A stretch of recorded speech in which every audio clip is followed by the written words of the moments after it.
There is a specific kind of burnout that never gets called burnout, because the person experiencing it is still showing up, still delivering, still performing everything that was asked of them. The absence of a collapse does not mean the absence of a problem. It means the problem has gone quiet enough to survive alongside your functioning life. And that version, the quiet, functional, invisible version, is the one almost no content about this ever describes. This video is not about the burnout that looks like burnout. It is about the burnout that looks like a Tuesday. Here is what this video covers. 5 signs that what you have been dismissing as a phase or a personality trait or just the way work feels is something more specific than that, and something more important. The picture most people carry of burnout is a specific one. It is the person who cannot get out of bed, the person who stops returning calls, the person whose performance collapses so visibly that something clearly has to change. That picture is real, but it is not the only picture. And for a large portion of the people who are genuinely burned out right now, it is the picture that has made their own experience feel inadmissible. Here is what actually happens with high-achieving, analytically capable people. They do not collapse. They adapt. They find the minimum viable version of their performance, maintain it with precision, and absorb the cost somewhere else, in their energy, their meaning, their sense of self. The research on this is consistent.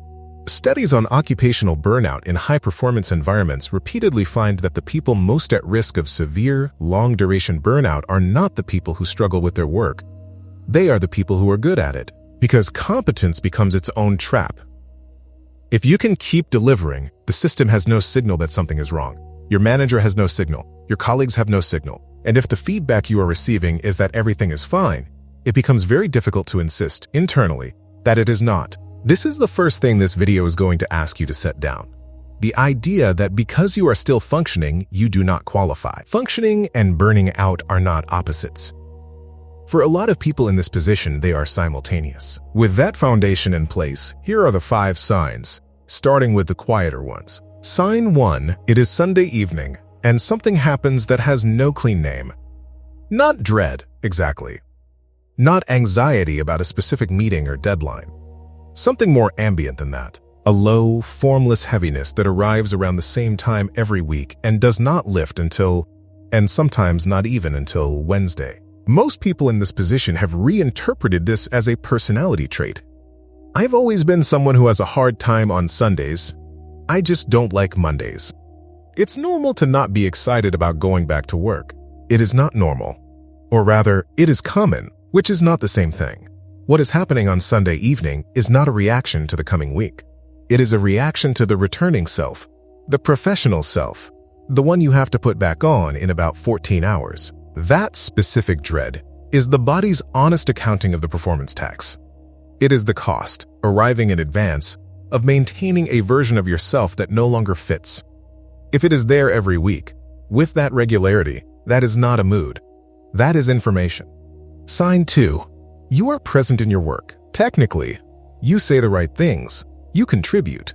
You are described by the people around you as engaged. But there is a specific experience happening underneath the performance that is very different from engagement. It is the experience of watching yourself do your job from a slight distance, as if you are operating a version of yourself rather than being it. Psychologists studying occupational exhaustion have a term for this: depersonalization, a functional detachment from the work and from the role. It is not depression. It is not dissociation in a clinical sense. It is the specific protective mechanism of a nervous system that has been performing beyond its genuine investment for long enough that it has started to maintain a gap between the person and the performance. If you have ever finished a presentation you delivered well and felt absolutely nothing, not relief, not satisfaction, not even tiredness, just nothing, that is not professional maturity. That is sign 2. Sign 3. There is a fantasy that lives in the background of this state. It is not a plan. It is not even a desire exactly. It is more like a recurring thought that arrives and gets dismissed.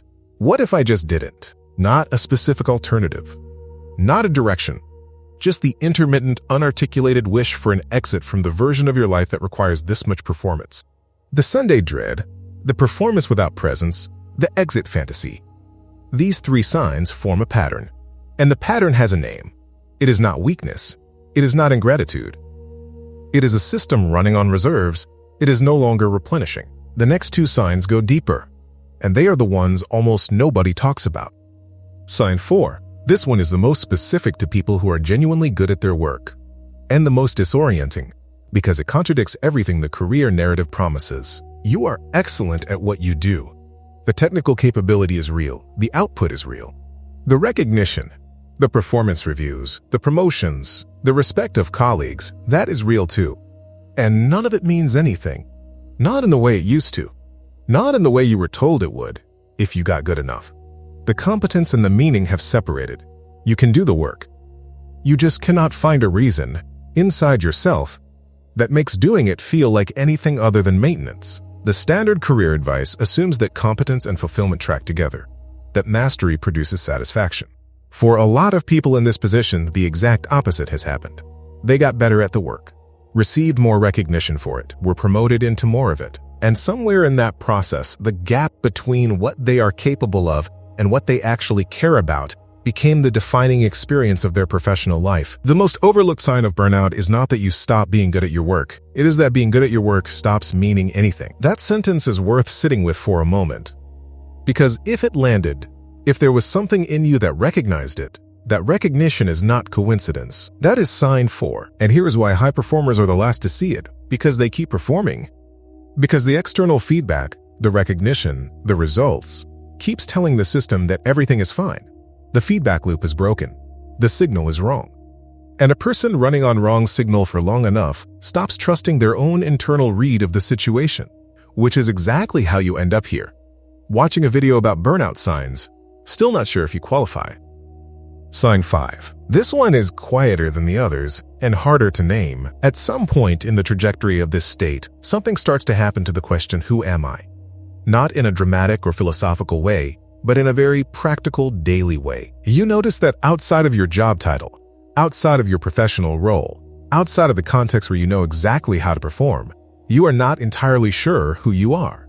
The work has been such a dominant organizer of identity, of time, of self-perception, of how others see you, that when it stops producing meaning, it takes a significant portion of the self-definition with it. This is not an identity crisis in the dramatic sense. It is more subtle than that. It is the quiet discovery that you have been so focused on being good at this version of yourself that you are no longer sure what exists outside it. That is sign 5, and it is the one that tends to stay with people the longest, because it is the one that makes the simplest question, what do I actually want, feel genuinely unanswerable. If what this video has named is familiar, if you have been sitting with some version of these 5 signs without a structured way to look at them honestly, there is something in the description built for exactly this moment. The Sunday Dread Journal is a set of 21 structured prompts designed to move you from vague career misery to a precise understanding of what is and is not working, without requiring you to have clarity yet, and without requiring you to quit anything. The link is in the description and in the pinned comment. Here is what naming these 5 signs does not mean. It does not mean the solution is obvious. It does not mean leaving is required, or even the right move. It does not mean the answer arrives just because the question is finally clear. What it means is more specific and more immediate than any of that. It means you now have accurate information about your situation, and accurate information, after a long period of operating on a distorted picture, is not a small thing. The myth that kept this experience invisible was a simple one. Burnout looks like a collapse, and I have not collapsed, therefore I am fine. That myth is now visible, and a visible myth is a much less effective one. There is a question worth addressing directly, because it is almost certainly present somewhere in the room right now. Maybe I just need a vacation. That thought is not irrational. Rest is real. Recovery is real. And for some forms of exhaustion, a break genuinely resets something. But here is the honest distinction. Vacation addresses depletion. What has been described in this video is not depletion. It is misalignment. And the difference matters, because misalignment does not rest away. You can take 2 weeks somewhere that has no Wi-Fi, return refreshed and genuinely glad you went, and find the Sunday dread waiting for you on your first night back. That is not a failure of the vacation. That is the system accurately reporting that the problem is structural, not seasonal. Which brings everything back to the only thing this video has ever actually been about. Not 5 signs of burnout as a checklist, but the specific, targeted permission to take your own experience seriously, to stop waiting for a collapse that may never come as proof that something real is happening. You do not have to have a plan. You do not have to know what comes next. You do not have to be ready to change anything yet. What the first honest step looks like, at this stage, in this state, is simply this. Stop using your continued functioning as evidence that nothing is wrong. That is not a small shift. It is actually the prerequisite for everything else. Not broken, misaligned, and now, finally, located. If this opens something you want to go deeper on, the resource in the description was built exactly for this moment. Structured, honest, and designed for people who are finally ready to look at this directly. Link in the description and in the pinned comment. Which of these 5 signs landed hardest for you, and how long have you been explaining it away as something else? So here is what this video has actually been about. Not 5 signs of burnout as information, but the specific thing underneath them.